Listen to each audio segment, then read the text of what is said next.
All right. So good evening and welcome to tonight's Sidore lecture, The Paradox of Our Democracy by Matthew Hipps. Tonight's Sidore lecture is sponsored by the Saul O. Sidore Memorial Foundation and the Sidore Lecture Series, which are named in memory of Saul O. Sidore, who was born in New York City in 1907, the son of immigrants. He became involved in the knitting industry in New York in 1931 and moved his business to Manchester, New Hampshire in 1940, where it was known as Berkshire Knitting Mills and later as Pandora. He died in 1964 after leading the company in a major growth effort that brought employment to Manchester to more than 600 people. Sidore's success was based on the theory that following ethical principles is the only sure way to build a business and provide security for its employees.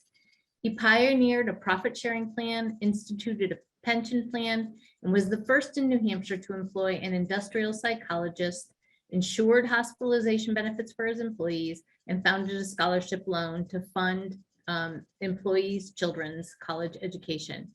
He was a member of the New Hampshire Advisory Committee to the U.S. Commission on Civil Rights and was a driving force for the ideals of humanity and brotherhood in Manchester, the state of New Hampshire, and the nation. The foundation and the series have been established to support campus presentations by speakers on emerging ideas and to enhance faculty efforts to challenge students and the wider community to participate in dialogue around original, provocative, and sometimes controversial issues facing society. Dr. Patrick Dolans, Professor of Economics at Keene State College, will introduce tonight's speaker, Matthew Hipps. After Matthew finishes his lecture, we will take Q&A for about 20 to 25 minutes. Dr. Dolans? Thank you. It's my honor to introduce Matt Hipps. I've worked with Matt for a number of years on a national project. And as you can see from the bio on his poster, Matt moved to Dalton, Georgia about a dozen years ago from West Virginia. He completed several graduate degrees at West Virginia University, including a master's in public administration and a master's in political science. He's currently all but dissertation in political science at the same institution. In addition to that, Matt is completing coursework to earn a doctorate in education and higher education administration from the University of West Georgia. At Dalton State University, Matt Hipps currently serves as an associate professor of political science, and he's also the director of the Center for Student Transitions. Due to his passion for helping students, he works far beyond the classroom, and that's certainly been my experience, that he's really committed to students reaching their full academic and personal potential. His courses include American government, constitutional law, state and local government, and special topics related to political behavior and social issues. From past conversations, I believe he teaches a political science course with a Harry Potter theme, as I recall. Matt Hipps has served as a national scholar on several American Association, State Colleges and University civic engagement national projects, civic action series, one on the global challenges work, and then also on the National Economic Inequality Initiative, which is what I worked with Matt on. In 2020, Matt was named a Georgia Teaching Fellow, and as you can see on the bio, in his free time, as if he's got any, based on all these things he's doing, in his free time, he spends it with his wife, Katie, his sons, Garrett and Benjamin, and a menagerie of pets. And before we got started, my understanding is he does not recommend hermit crabs as a pet of choice. In any case, please help me welcome Matt Hipps. Thank you, Matt, for joining us. Thank you so much for having me. I'm really excited to get to be a part of the Sidore Lecture Series, and I'm excited to talk to you guys a little bit about the paradox of democracy. So let me share my screen here with you guys.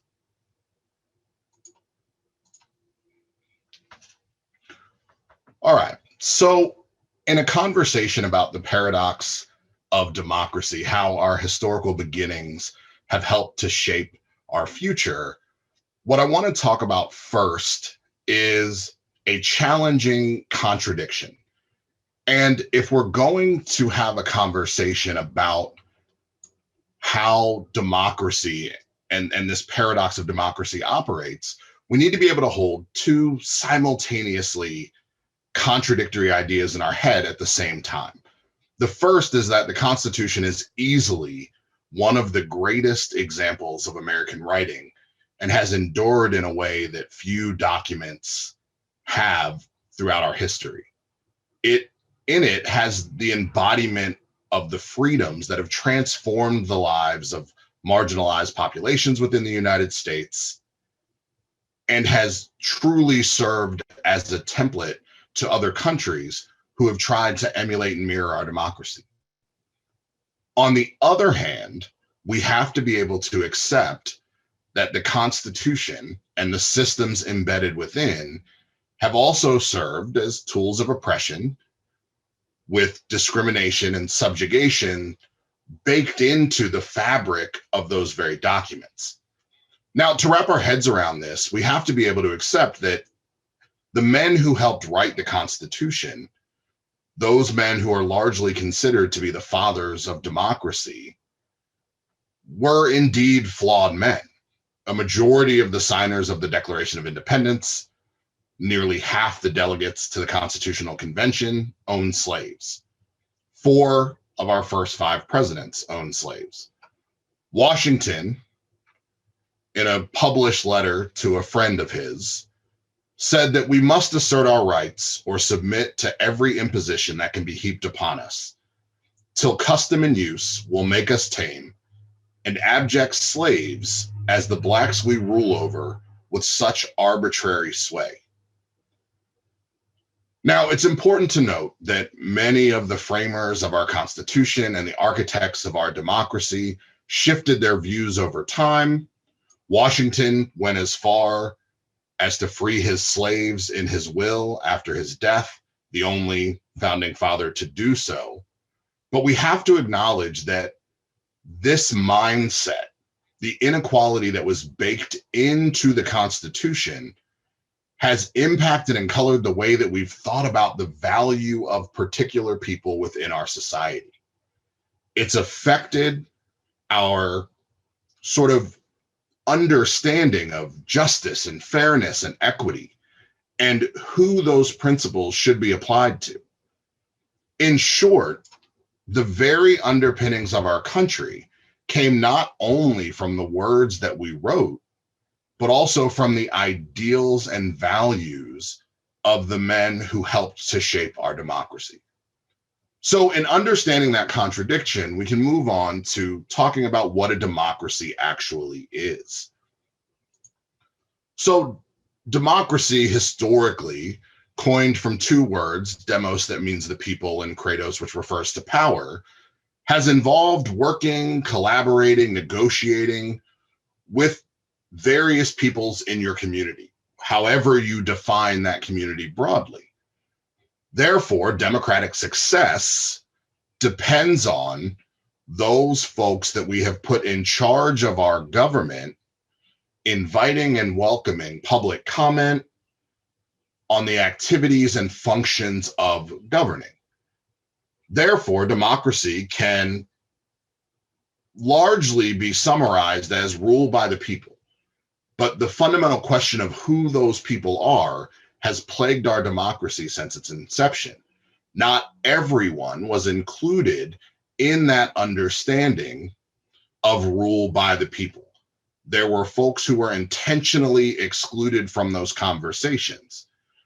And while our systems built in protections for minorities and attempts to work against tyranny of the majority, we also have to recognize that there are times where that tyranny of the majority has ruled and created a foundation upon which the government has structured processes and laws that have affected the way that our democracy operates. It's also important to note that democracy is much more than just the ability of the majority of voters to grant a particular entity power. True participatory democracy requires that citizens have the right and the obligation to participate in the political process at all levels. They need to have the ability to communicate information about their priorities, their preferences, and their needs to the government. They need to have the ability to form special interest groups that advocate on behalf of particular ideas and ideals. They also need to hold their government accountable to respond to the needs of the people. As such, we end up with some necessary conditions for democracy to function. I would sort of lump these into two buckets, the political and the socioeconomic. I would consider a system to be a genuine functioning democracy only when it meets both the political and socioeconomic needs of its public. So the political conditions that are largely necessary for a functioning democracy is first that that system operate under some set of rules and laws that vest power ultimately in the people. This requires a government that has a fundamental commitment to human rights, to equality and liberty, the protections for free thought and expression, the ability to allow folks to communicate and to associate with like-minded people. There also needs to be some sort of universal franchise that allows participants to have an active voice in the government that serves them. There must be a government where there's a sharing of power. In our democracy, we have the separation of powers, we have checks and balances, and this allows for individual branches of government to hold other branches of government accountable. On a socioeconomic level, there has to be a system that represents the social values of development and social programs that are intended to help those who are unable to help themselves. Now, I recognize that there is some dissension about whether or not a system should help those who can't help themselves or those who won't help themselves. But I would argue that in a true democracy, there's some semantics to that argument. The role of the government in promoting a functional democracy is to ensure that there is development amongst those who need it. And this is particularly important for disadvantaged groups within society. That means we need the government to protect fundamental democratic freedoms. Our personal freedoms that include our freedoms of religion, expression, association, our rights to movement, and our rights to privacy. The legal and judicial protections that include fair process, equality before the law, your protections if you are accused of a crime, your political freedoms that include a right to limited government, free and fair elections, and the right to petition your government for a redress of your grievances.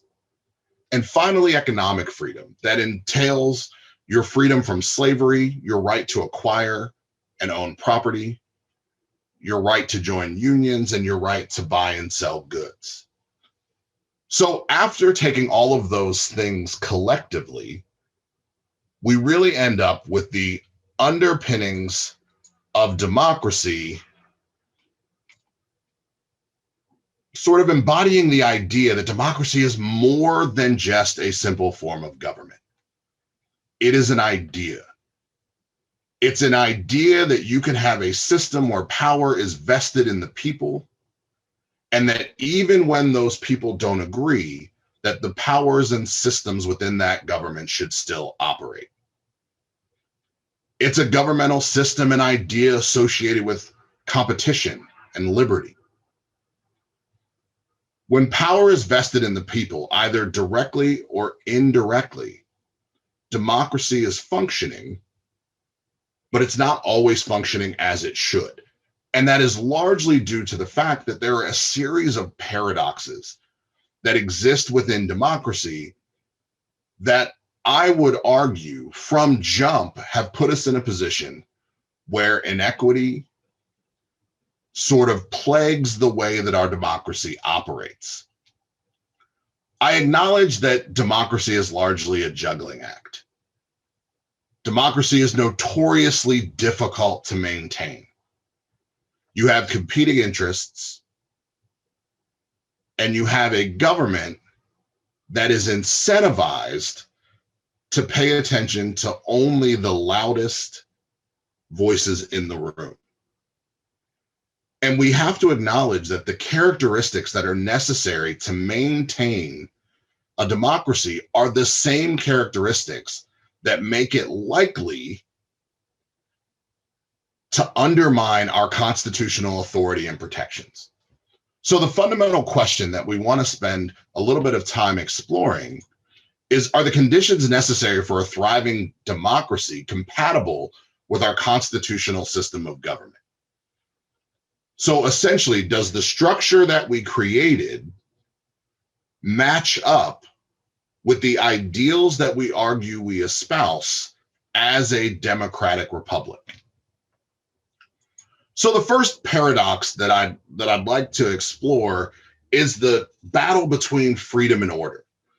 No idea comes up more often in American history than this battle between freedom and liberty, or freedom and order, I'm sorry. Freedom is the ability to pursue one's own desires without interference from others, while order is the need for the government to create and maintain public safety and appropriate societal conduct.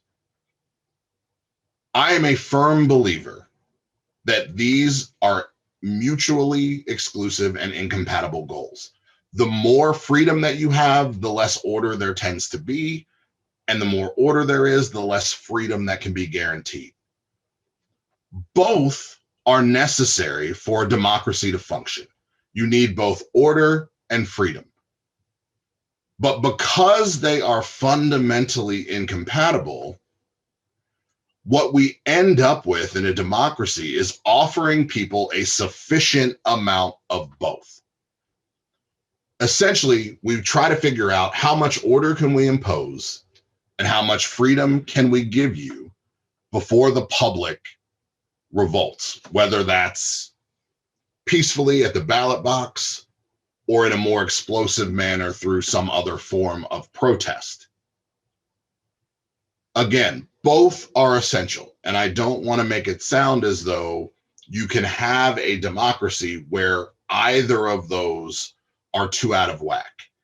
If there's too much freedom, you can easily teeter into anarchy. If there's too much order and you move in the other direction, you find yourself in a dictatorship very quickly. And so this balancing act is a challenging one. There's a constant sort of push and pull that exists in that conversation. The second set of paradoxes stems from the constitutional compromises that we made early in sort of the formation of our nation. These compromises and our overall willingness to accept anti-democratic sentiments became embedded in the very fabric of our Constitution. And thus, inequity and this constant battle between freedom and order, competition and coercion ends up being at the heart of most of our political debates today. So when people question, why is there inequality? Why is there inequity? The answer, the simple answer is because we created a system intended to embed those things into our political structures. So let's take a look at a couple of those. Slavery, sort of the original American sin. The framers struggled with the issue of slavery from the inception of the writing of our Constitution. We had men who wrote the Constitution who in their writings displayed various levels of concern about the issue of slavery. Jefferson, towards the end of his life, noted that when it came to the issue of slavery, quote, "We have the wolf by the ear, and we could neither hold him nor safely let him go. Justice is in one scale and self-preservation in the other." As in the initial writing of the Constitution, we accepted slavery as sort of a necessary evil. We baked into the very conversations around the creation of the Constitution a system that sort of punted the ball on slavery down the road a bit. The North and the South agreed, let's kind of put off the issue of slavery until 1808. I'm sure we'll come up with a solution before then. They also embedded the 3/5 compromise. Though these compromises allowed us to ultimately write and ratify a constitution, it embedded an anti-democratic bent within the Constitution. And it took until the Civil War for this tolerance of slavery to be removed, keeping in mind that even removing the institution of slavery formally from our Constitution did not root out the mentality that perpetuated the very institution. It's important to also note that within the 3/5 compromise and our willingness to sort of kick the slave issue down the road, we did more than just create constitutional compromises. We dehumanized groups of people. And more to the point, it crystallized this battle between coercion and consent within the government, establishing that certain groups of people did not require their consent to be governed or ruled. That mentality has been a challenging one for us to overcome. In a practical sense, it sort of ushered in the shift from slavery as a necessary evil to a positive good, but it further legitimized that there were groups within society that the government no longer needed their consent to govern. Rather, it established the principle that the majority had an inherent right to coerce the minority into following their will. Beyond slavery, the issue of voting rights. Again, during the drafting of the Constitution, the voting rights of women and minorities were not protected. All right, both of these took many years to come to fruition. There's an irony that exists as a revolution is actively being fought to deal with the idea of taxation without representation, right? As the nation is forming and battling against these principles of being excluded from the government conversation, our new system of government embedded exclusion into its very fabric. The Electoral College, the very system by which we elect our president, is inherently anti-democratic. The addition of extra seats as a result of senators ends up putting the balance of the Electoral College out of whack. There are also the fact that many electors are appointed rather than chosen by ballot. Our system of safe seats and winner take all sort of undermines the very democratic principle of one man, one vote that we champion as a principle of our political equality. This system of representative democracy at its core sort of takes away the consent of individual people. We trade that individual consent for access to a democracy that represents a more collective set of desires. Our judicial system. We have judges that have the ability to rule on the constitutionality of law, coupled with a lifetime tenure and significantly high thresholds to removal that make the courts one of the most anti-democratic institutions that we have. In fact, the very power that the courts have, that I would argue has made them one of the unintentionally most powerful branches of government, was simply given to itself by the court. An inherent show of anti-democratic sentiment. Now, with all of that being said, With all of that being said, I'm not arguing that the Constitution is a bad document. I'm simply making the argument that embedded within the very structures and processes that we have created were the tools to undermine our own democracy in an attempt to set up a system that operated for the people and by the people.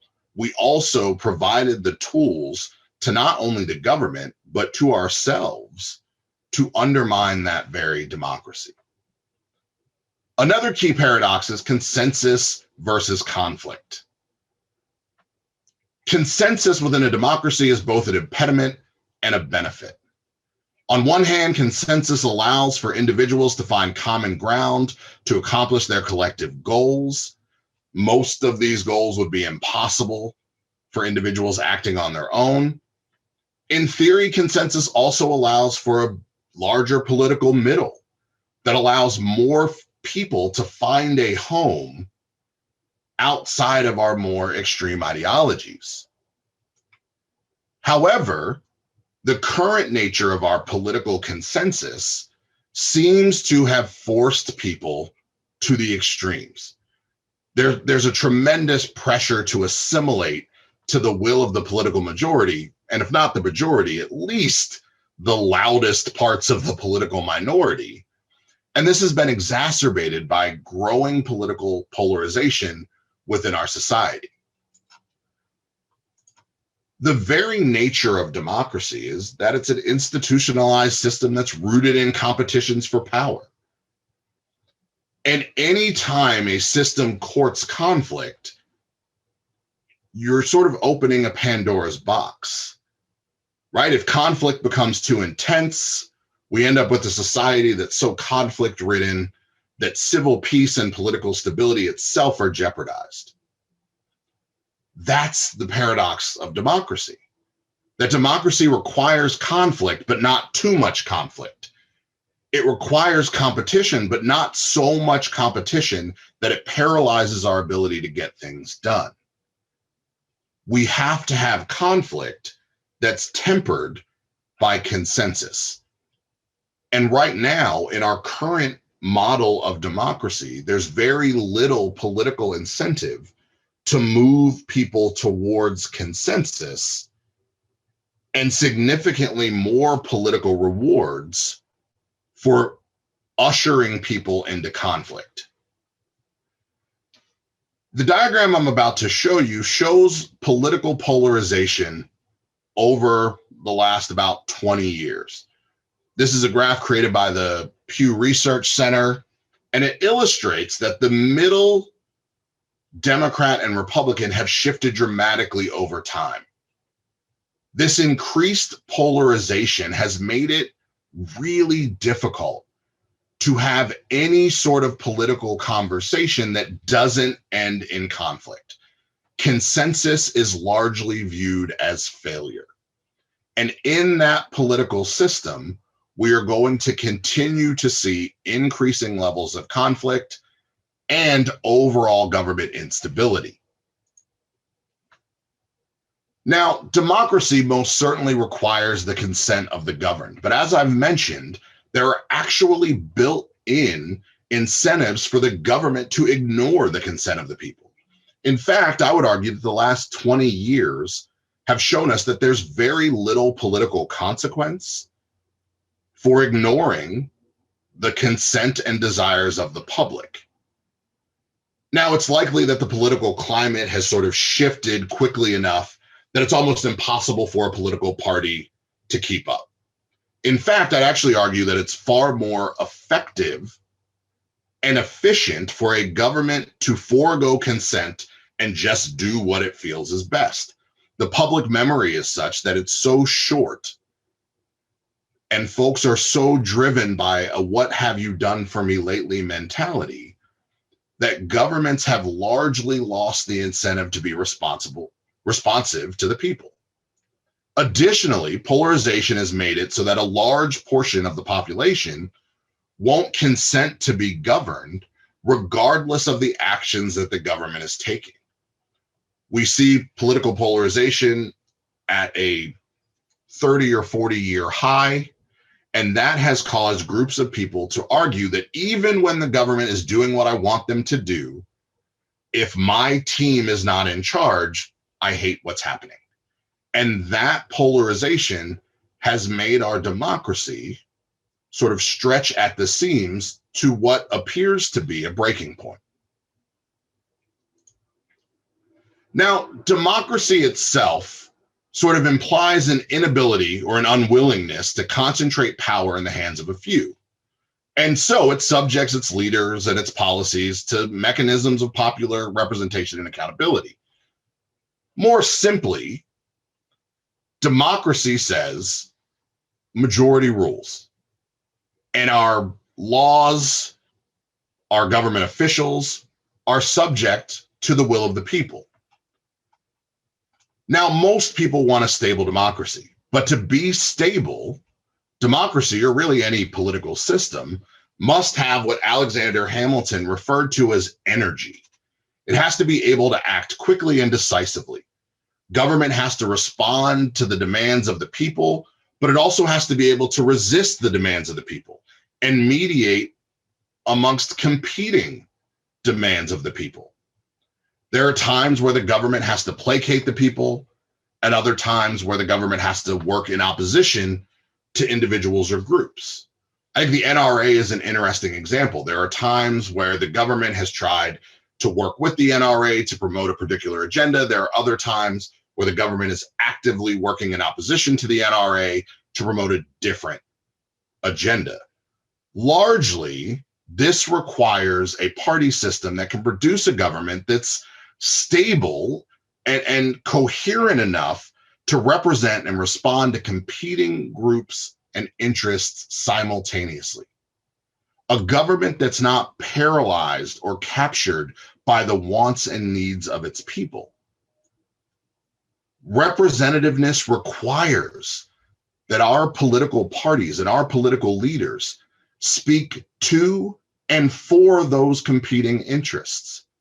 A government that only represents the will of one group of people is not an effective government. However, we also need a public that's able to articulate what it wants and needs. A democracy relies on an informed citizenry. And what we have seen over time is that our citizenry is becoming less and less informed. According to a Pew Research survey conducted in 2018, we see that while most folks know that free speech is guaranteed by the First Amendment and knew at the time that the Republican Party had a majority in the Senate, when we started getting into the details of government, folks knew even less. And as those details of government become increasingly important, as our democracy has had to wrestle with impeachment trials, has had to wrestle with Supreme Court confirmations, the lack of knowledge of the public has actually become a threat to our democracy. We also see that different types of folks believe different types of things. So we see that younger people are significantly more likely to have a low level of civic knowledge. We see that more educated folks are likely to have higher levels of civic knowledge. We see some ideological differences. And the important thing to understand is that while there has been a decrease in the level of civic and political knowledge over the last, let's say, 10 or 15 years, we also have seen an increase in the amount of available information and an increase in the number of people who have strongly held beliefs that are not necessarily rooted in any sort of actual fact-based reality. Now, this is a challenge to responsive government. A responsive government is one that is sort of connects to and is informed by the will of the people. This certainly does require a public that understands what it needs from the government, but also is willing to hold that government accountable. When I talk about accountability, I'm primarily talking about a public that requires the government to adhere to the principles that have been laid out in the Constitution. Now, this is challenging. Different groups of people interpret the principles within the Constitution differently. If you ask a room full of people what justice means, what equity means, what fairness means, you are likely to get a disparate number of answers. However, what we do know is that the cost of a government that is not responsive to its people is a government that can't be held accountable, is a government that operates for its own best interest or for the interest of a small but vested minority at the cost of the rest of us. And so now that we've sort of established that there are these paradoxes of democracy, that there are these built-in pieces of our constitutional fabric, of the ideals that have shaped the way that we think about the world and the way that we think about our positionality and the positionality of other people in that world, I want to offer you some solutions on how we fix or at least slow down some of these challenges that we face. It's important to recognize that the spread of democracy and the endurance of democracy is not inevitable. We as a country largely believed that our system of democracy was very hardy, that it would take quite a bit to break it, and that even when stretched to its limits, it would always bounce back. But the past 4 to 7 years have shown us that democracy is not inevitable. Democracy at times retreats, and if not cared for, if not treated with the respect and reverence that it deserves, will never get quite as much back as we had the first time.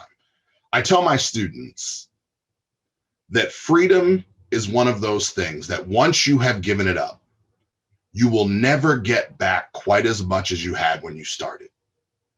Democracy is similar. The challenges we have with democracy have not occurred because people have decided that they no longer want democratic freedoms, but they occur largely because those in power have found new and innovative ways of undermining our political and civic freedoms, consolidating their own power, and we as a public are not aware enough or willing to hold them accountable enough to stem that tide. So I'd like to offer a couple ways that I think that we can start to shift some of these conversations around these paradoxes of democracy, that we can address some of these challenges that we have. The first has to do with American exceptionalism. The very notion of American exceptionalism makes democracy by the people challenging. The notion of American exceptionalism, or the idea that there are simply some innate factors or qualities that make America, and by proxy Americans, better than the rest of the world, is a flawed one. It's rooted in manifest destiny, the belief that America was empowered by God to fulfill our destiny and expand westward. Anything that then occurred as a result or consequence of that westward expansion was simply the will of God. It was what we were destined to do. I would argue that the idea of American exceptionalism sort of merged with this feeling of manifest destiny and caused many Americans to believe that America was inherently better than any place on earth. This led to one of the most crucial paradoxical relationships that exist within our democracy, the relationship that we have with one another. All right, while a democracy needs an informed citizenry, and preferably one that is rowing in the same general direction, we have not come to grips with those historical foundations that have promoted and bred inequity and division into who we are. After all, if your belief in manifest destiny and American exceptionalism is strong, and if God made our country inherently better than the others, then it stands to reason as a consequence of that, that some people would also just be better.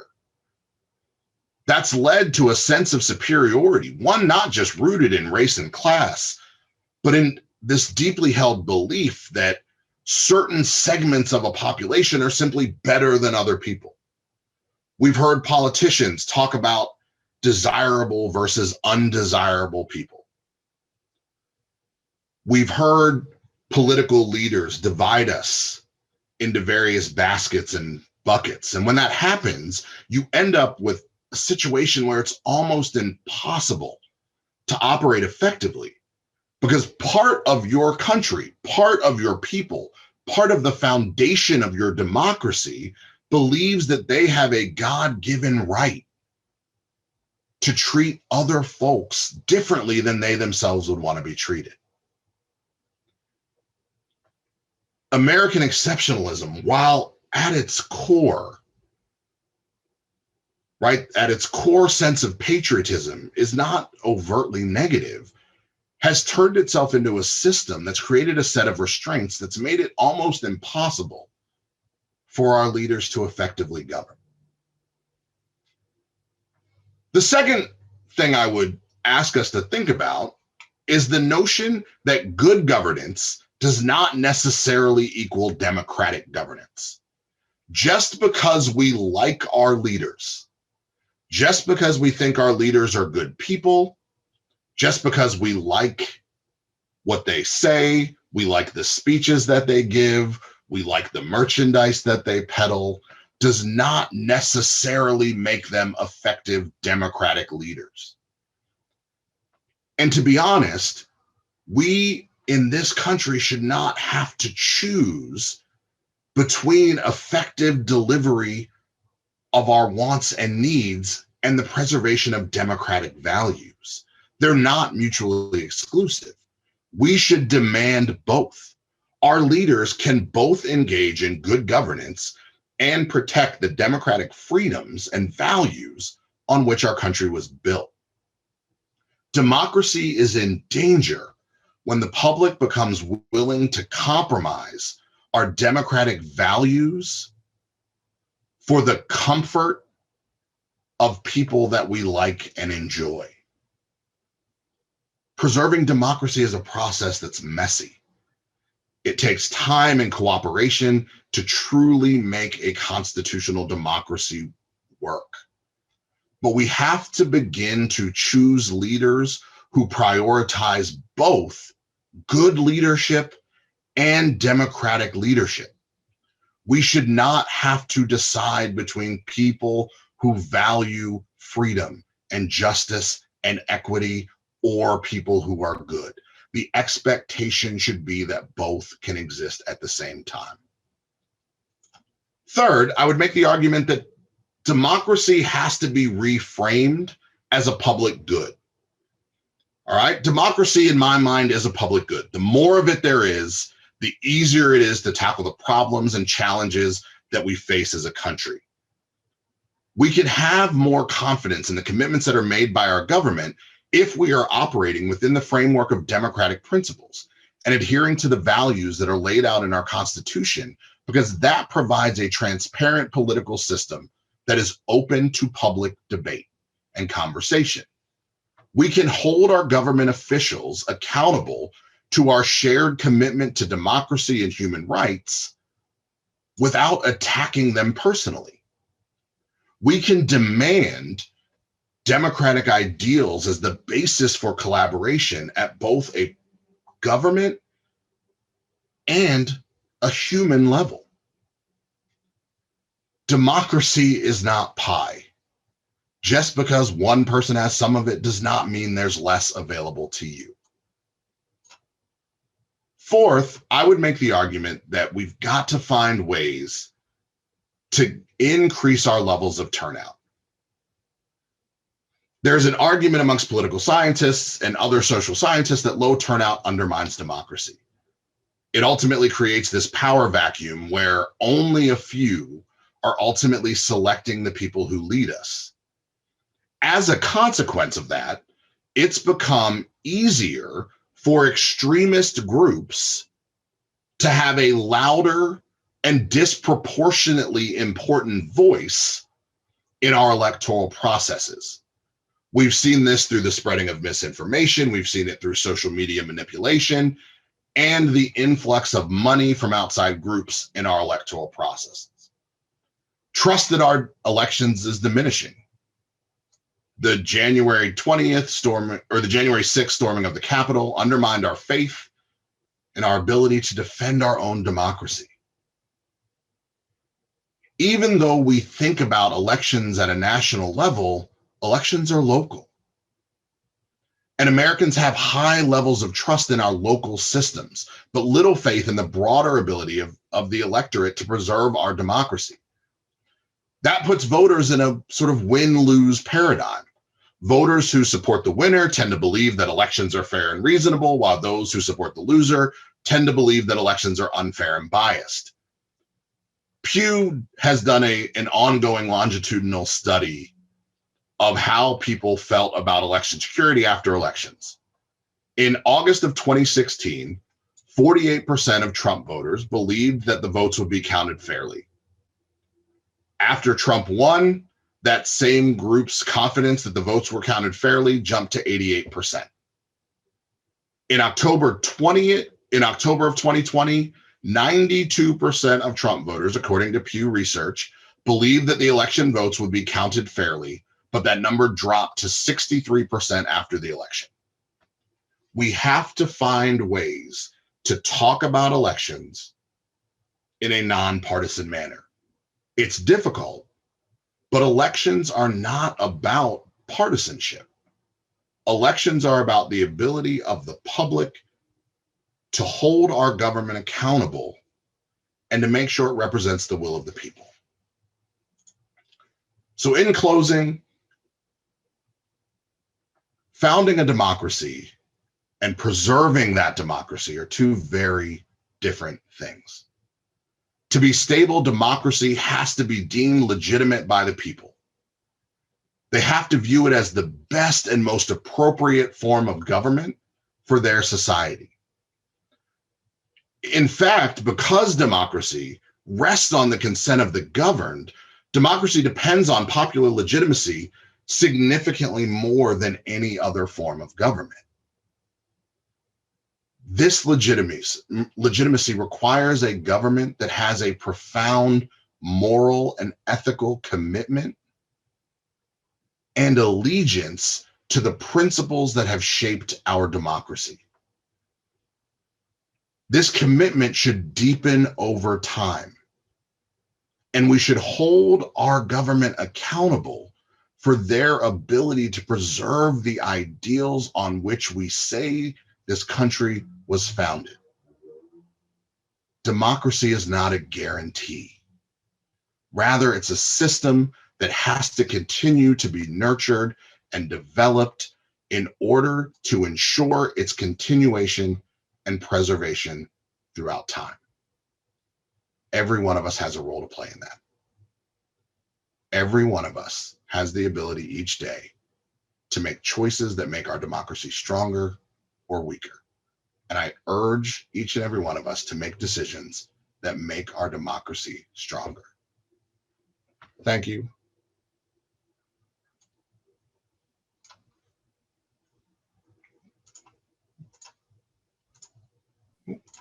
Thank you so much, Matt.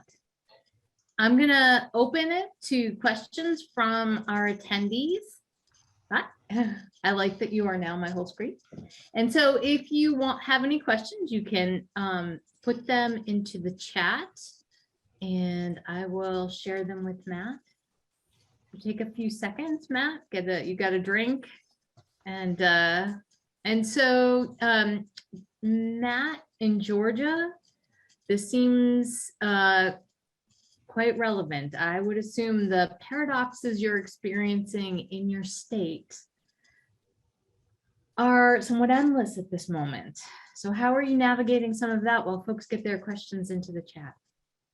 So I think that one of the things that we're really seeing in Georgia is sort of this almost microcosm of the fragility of democracy and how willing government systems are to work to make democracy more challenging. We saw record turnout in Georgia, immediately followed by a government that actively attempted to make it harder for people to participate. You would think that in a democracy that the government would have been thrilled that people were turning out to vote. And instead, we had a government that essentially said, you've turned out the wrong way. And so I think what we're trying to instill in our students, what we're trying to put out there at every opportunity we get, is that whatever you believe, whatever it is that you think, democracy matters to you too. Democracy is not partisan. And if democracy is suffering, all of us will ultimately suffer. So we're really trying to promote that narrative and lower the temperature a little bit on the conversations that we're having. Thank you, Matt. I misspoke. There's a Q&A function that folks should put the questions in. The chat is disabled, so my apologies. Celia, thank you. Celia reminded me that it's the Q&A and not the chat. And so now, Rose Candanis, one of our attendees, what do you see as the role of the news media? Oh boy, that is a challenging question. So I think that the real challenge I think is people understanding the difference between news and news adjacent sort of avenues of information. So a lot of the stuff on CNN, a lot of the stuff on MSNBC, a lot of the stuff on Fox News are sort of news adjacent information sources. And I tell my students all the time, I stand by this. If you're only watching one of them, you're not getting the full picture. And I think that's the biggest thing, is the role of the media used to be to inform the public. Here's what happened. Now form whatever conclusions you want to form around it. And then it shifted to, well, here's the information. Let me provide some context so you understand how to think about this more broadly. And now it's turned into, here's the context with a bit of information sprinkled in, and maybe you can figure all of that out. So I think the role of the media should be to inform the public, and then the role of our political leaders should be to put that into context. And unfortunately, what's happened is the media has turned into a vehicle that provides the context and the subtext, and there's no sort of room for nuance. So if you're only watching a particular thing, you're only getting one piece of the story, and then folks are going out and sharing that as gospel truth. Thank you, Matt.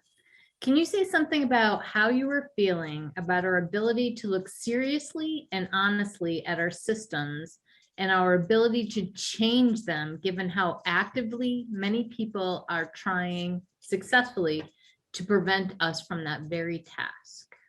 Sure, that's a great question.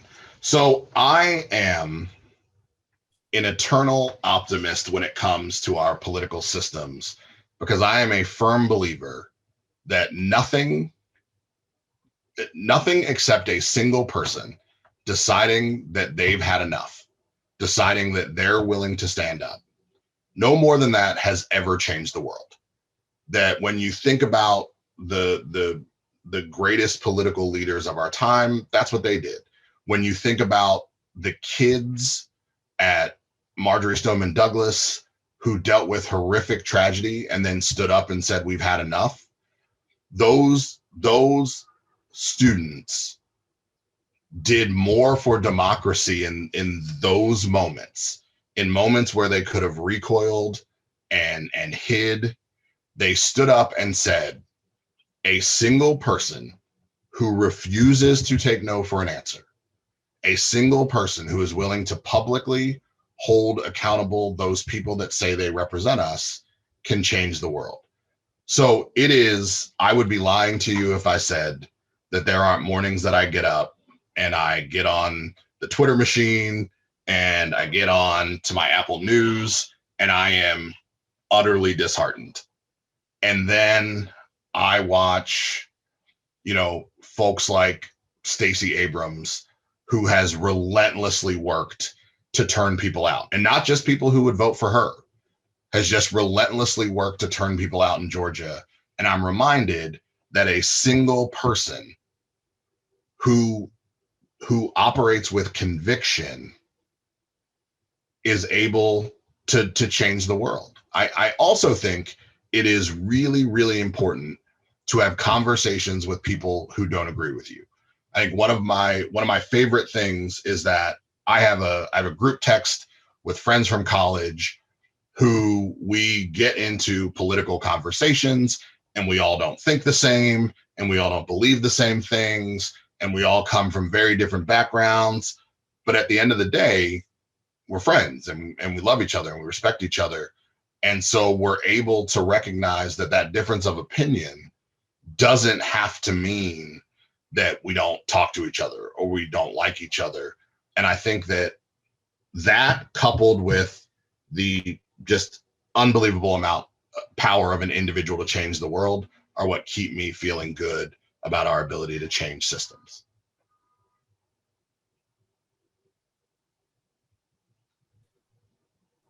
The people of Ukraine seem to have embraced something that we are struggling with. Are there lessons here that can be learned from what we're seeing abroad?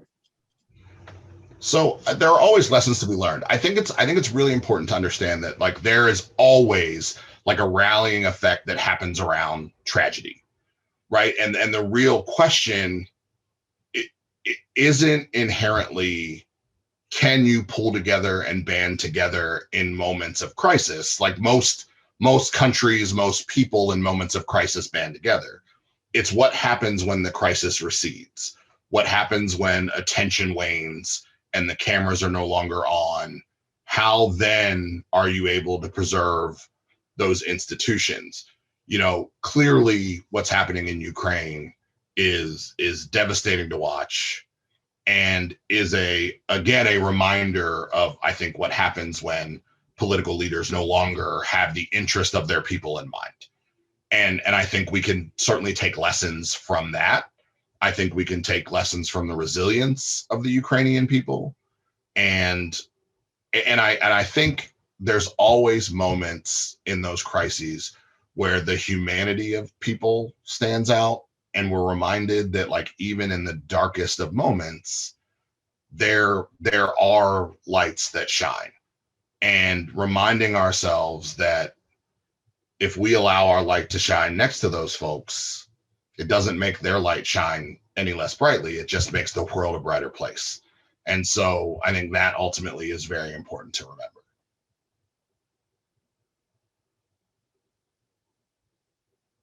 Again, you'd think after 2.5 years that I would remember to unmute.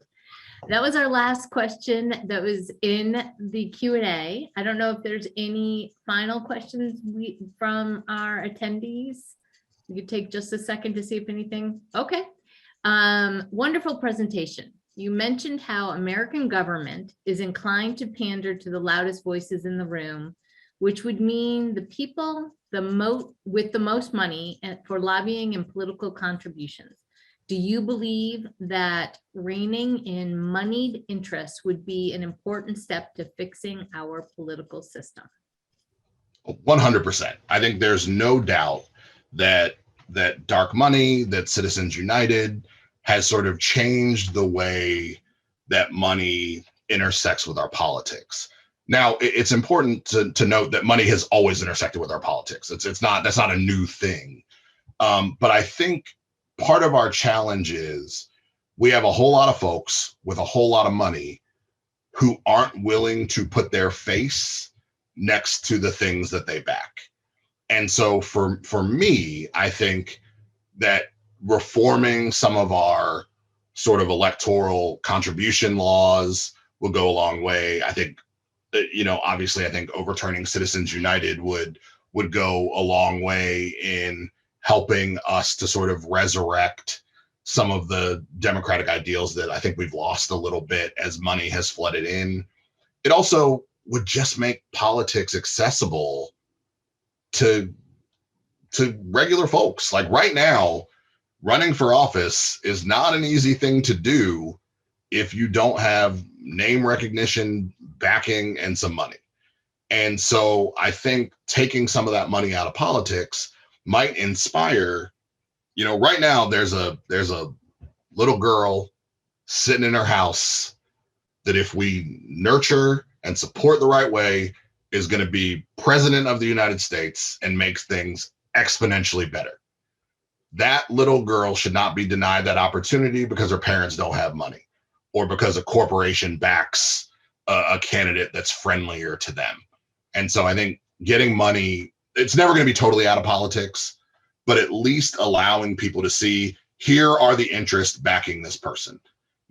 I think if I'm bought and paid for, you should at least get to know who I was bought by. And I think that that's important.